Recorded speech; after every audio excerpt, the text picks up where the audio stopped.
Philip Rosedale, yes, the Philip, asked this great question on Twitter and Blue Sky. If you were joining Second Life all over again today, what is the destination that would have best explained SL and gotten you started? Now, on the surface, this sounds like a straightforward question, but the more I sat with it, the more it felt a little unfocused. Or maybe he's asking the wrong question. Or maybe I'm just interpreting it differently, which wouldn't be the first time I've taken a sharp left at a philosophical roundabout. Either way, I've got a good answer. Because of course I do, so let's jump in. Let's talk about where most people actually start when they join Second Life. You go through account creation. You pick an avatar, a Senra one, which looks like someone tried to make a mannequin relatable. And then you're dropped on Welcome Island. Now here's where it all begins to fall apart. You're surrounded by signs, maybe some billboards about how to walk or open a box, and possibly someone floating mid-air who's been AFK for 2 days. No guidance, no real community vibe, and absolutely no clue what to do next. It's like landing in an empty shopping mall with no map, no shops, and the only person talking to you is trying to sell you Linden dollars for real money. Let me tell you about my start. I first landed in Second Life in 2006. I joined thinking it was going to be like The Sims Online. You know, social, cute, build a house, flirt with pixel people, go to virtual IKEA. But after about an hour, I quit. I couldn't make sense of it. It was clunky. It didn't look like The Sims. And nothing was guiding me toward anything I actually cared about. Then in 2008, a real-life friend dragged me back in. Then another friend joined. Suddenly it was like, okay, now this makes sense. I'm not alone in the void anymore. Having friends changed everything. It went from confusing to kind of brilliant. Fast. Then I quit for personal reasons a year later. But honestly, I can't imagine joining Second Life completely solo today. I'd be so confused. You see all these gorgeous photos on Flickr or Twitter, perfect avatars, stunning outfits, people doing everything from clubbing to designing cities to literal pro wrestling, and then you log in, and you're standing alone in some unfamiliar hub that feels like a cross between a tech demo and a haunted airport terminal. The place is huge and weirdly empty, and your avatar looks like a sad potato in a slightly futuristic wetsuit. Now, fast forward to 2016, I came back again. And this time, everything was mesh, bodies, heads, clothes. I was thrown right into the deep end of bento hands and alpha layers, but again, I had friends. One of them owned a sim. They explained what to buy, where to go, how to not look like a bag of glitchy laundry. That made all the difference. If I hadn't had that kind of support, I probably would have noped out of again. For good this time. I only came back because I had real-life friends in-world. Let me give you another story. I recently met a new resident who joined primarily to roleplay, but who was also intrigued by the freedom that Second Life provided compared to other platforms. She'd seen the videos, the medieval sims, the vampire clans, even a roleplay university that taught classes, had sororities and fraternities, and even cheerleading and swimming practice. She was ready. But instead of landing in some RP hub or community welcome center, she got dumped, in her own words, in a nightmare fuel thing that looked straight out of a PS1 title. It was sort of like a grassy island, had me jump over a log, sit on an orb, talk to a falcon, then it threw me into an area. When I left the newbie area, 2 people whispered me, asking what I had come to Second Life for. I said roleplay. Both immediately began trying to solicit me for ERP. Denise had done her research before joining Second Life, so when it came down to choose her avatar, she knew it was provisional, but found it absolutely atrocious, very limited and very dated. And this happens all the time. Second Life treats every new resident like they're coming in with no plan, just blank slates who want to explore. But most people already have a reason for joining. Wrestling, roleplay, furry, manga, business, photography, dating, something. And dropping them all into the same chaotic, context-free environment is like telling someone who came to be a chef to start by learning how to change a car tire. It's not wrong, it's just completely unhelpful. And that's the thing. We're asking what destination would help new residents. But maybe the better question is, why are they joining in the first place?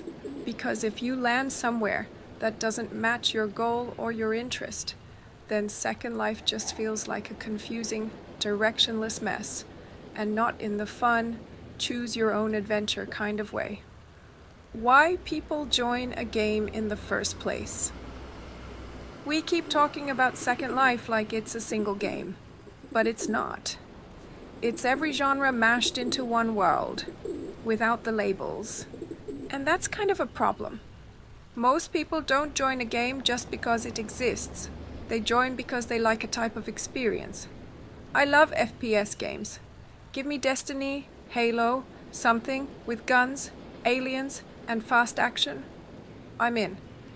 But toss me into Skyrim or Assassin's Creed. Nope. Gorgeous games, sure, but they're not my jam. I don't want to craft potions in a cave or sneak through shadows for 45 minutes. I get bored, I log out, I go back to shooting space bugs. And the difference with those games? They know their genre. They guide you right from the start. You load into Destiny, and you're handed a gun, dropped into battle, and told how to survive. Skyrim? You wake up in a cart on your way to get executed. You're immediately in the story. You know what you're doing. You know why you're there. But Second Life, you sign up, pick a starter avatar, one of those default Senra looks that are more neutral mannequin than ready to dive into a virtual world. They're not shiny, they're just there. Bland, inoffensive, and totally disconnected from anything most people are excited about. And then you're thrown into a silent plaza. Some version of Welcome Island. There are tutorial signs that feel like they were made in 2012, and usually no one around to talk to. It's like being dropped into a theme park after closing hours. The lights are on, but there's no music playing and all the rides are roped off. If you're lucky, really lucky, you might land at a time when there's an actual mentor around. And those people, they're amazing. I'm friends with some of them. I know how passionate they are about helping new residents and how much time and energy they give for free to make sure someone doesn't give up in the first 10 minutes. They're not the problem. They're the glue holding the onboarding system together. But they're often outnumbered and out of sync with what new residents actually need. Because how can you help someone find their place in Second Life if the system doesn't ask why they joined in the first place? There's no genre, no onboarding based on your interests, no narrative thread to follow. It's just, here's your avatar, here's how to walk, good luck finding your people. Yet people do join Second Life with a specific interest in mind. That's the irony. Some join for adult stuff, some want to create fashion, some want to roleplay in a medieval sim, some want to DJ, some want to make money, and some, believe it or not, come to wrestle. And that brings us to one of the few communities that actually gets it when it does work, the Wrestling Gateway. You want proof that themed onboarding works? Cool. Grab your virtual folding chair because we're stepping into the ring. Wrestling, yes, virtual wrestling, is one of the best examples of how a clear, purpose-driven community in Second Life can create an actual gateway experience. Not just a location, an experience. This isn't just people body slamming each other with awkward animations. It's a full-blown subculture. We're talking federations, scheduled matches, commentators, belt holders, rivalries, roleplay, merch booths, the works. It's like WWE, but pixelated and with better hair. And what makes it thrive isn't just passion, it's infrastructure. They've built their own onboarding system. You want to be a wrestler? Great. There's a place for you to go that will teach you everything. How the animations work, how to perform a match, how to develop a character. You'll meet trainers, managers, fans. It's a whole virtual career path waiting for you. You don't land in some generic info hub hoping to figure it out. You land inside the story, and that's the key difference. A proper functioning intentional community gateway. They have arenas, audition matches, training centers, posters on the wall. They make it feel real from the moment you arrive. And people stay. They stick around because they feel like they've arrived somewhere that gets them. It's not, here's a sandbox, good luck. It's welcome to your story. Now compare that to what most residents get on day one. Imagine you're that wrestling fan. You've seen the clips, the matches on YouTube, you're excited. You join Second Life, expecting to jump into that world, and instead, you land in Welcome Island, standing next to a half-rezzed giraffe wearing mesh pants. Nobody mentions wrestling. Nobody even knows where the wrestling sims are. You just kind of float there, wondering if this is some sort of weird mistake. It's the opposite of what every other successful game or platform does. And yet, this is what the wrestling community has solved on their own. They've made their own entry point, their own retention system, and it works. I've seen it. People join, feel welcomed, feel seen, and they stay because their reason for joining is being validated right from the start. It's not rocket science. It's themed onboarding. It's matching the user's expectation to their first experience. And frankly, Second Life could use a whole lot more of that.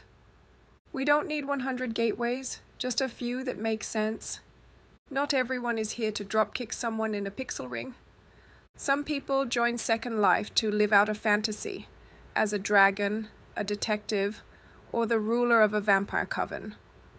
Others show up determined to run a business, open a club, or finally sell that mesh skirt they've been tweaking for 6 months. And some just want to build their dream house and figure out why their couch has 17 sit animations and no legs. But here's where it all breaks down. Everyone gets dropped into the same generic welcome space. A plaza, some signs, maybe a dusty note card if you're lucky. It's like buying tickets to a concert and getting dropped into a library. Now, let's be realistic. I'm not suggesting Linden Lab build a separate gateway for every single community. That's chaos. That's unsustainable. That's how you end up with abandoned official locations full of outdated landmarks and prim furniture from 2011. But themed gateways for the big categories? That makes sense. Like roleplay. It doesn't have to be a medieval-themed landing zone or a vampire castle or a sci-fi spaceport. It can be a general RP gateway that introduces new residents to the concept of roleplay. What it is, the types available, fantasy, urban, historical, adult, etc., how HUDs work, how to emote, where to go, and then give them a clear path forward. Teleports, groups, mentorships, landmarks, done. Same thing for furries. That community is huge and active. They absolutely deserve a gateway that reflects their identity and offers clear next steps. like how to customize your avatar, where the furry-friendly Sims are, and how to connect with other furries. Manga and anime fans too. There's a massive scene in Second Life for kawaii fashion, slice-of-life school roleplay, magical girls, you name it. A manga-themed gateway could introduce people to that aesthetic right away, with tips on where to go, how to dress the part, and who to meet. And for creatives, builders, scripters, designers, machinima makers, give them a space that's filled with the tools, resources, and inspiration they need to actually get started without digging through a sea of outdated tutorials and random freebies. Each gateway doesn't need to do everything. It just needs to point to everything. A themed hub, well maintained, with clear direction. Here's what this path looks like. Here's where to go. Here are the people who can help you. Because right now, Second Life's onboarding is like being dropped into a mystery box. You have no clue what you signed up for, no guidance, and zero alignment between why you joined and where you landed. We don't need hundreds of tiny doors, just a few right ones. And honestly, this wouldn't just improve the onboarding experience, it would make marketing Second Life so much easier. Right now, Linden Lab is trying to promote Second Life as this limitless digital utopia where you can be anything and do everything.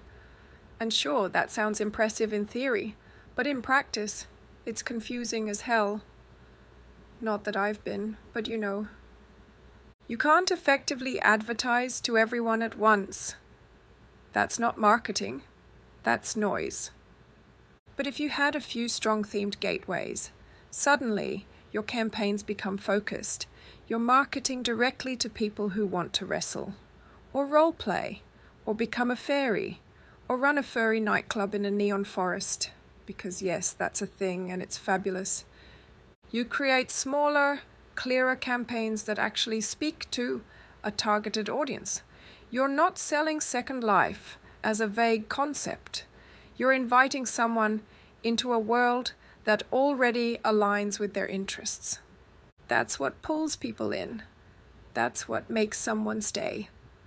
So no, we don't need 1,000 gateways, but a handful of intentional, community-supported, theme-based ones that could change the entire onboarding experience and give marketing a fighting chance to actually make sense.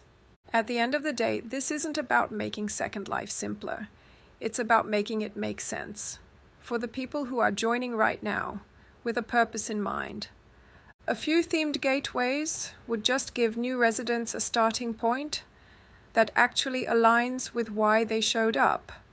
And that makes all the difference between someone logging out in confusion and someone sticking around long enough to fall in love with it. Because Second Life is still incredible. But one chaotic entrance isn't going to work for everyone. It doesn't. It never has. Now I'd love to hear from you. If you were joining Second Life today, why would you be joining? What kind of themed gateway would have helped you when you first started? And for the veterans, what have you seen actually work when helping someone new? Drop your thoughts in the comments. Let's crowdsource some better ideas, because if Linden Lab is watching, and you know they are, maybe we can show them what a better future actually looks like. And hey, if you're from one of these amazing communities, wrestling, RP, furry, creator, whatever, tag your people. Let's give credit where it's due and shine a light on what does work. Because it's not that Second Life needs to reinvent itself. It just needs to stop leaving new residents stranded in the dark. And just to circle back to Philip's original question, if you were joining Second Life all over again today, what is the destination that would have best explained SL and gotten you started? My answer? The destination doesn't exist yet, but it should. And it should match why someone joined in the first place. This is Priska Newell signing off. Until next time, find your story, live your pixel dreams, and for the love of lag, if you see a lost newbie, be the legend who shows them the way.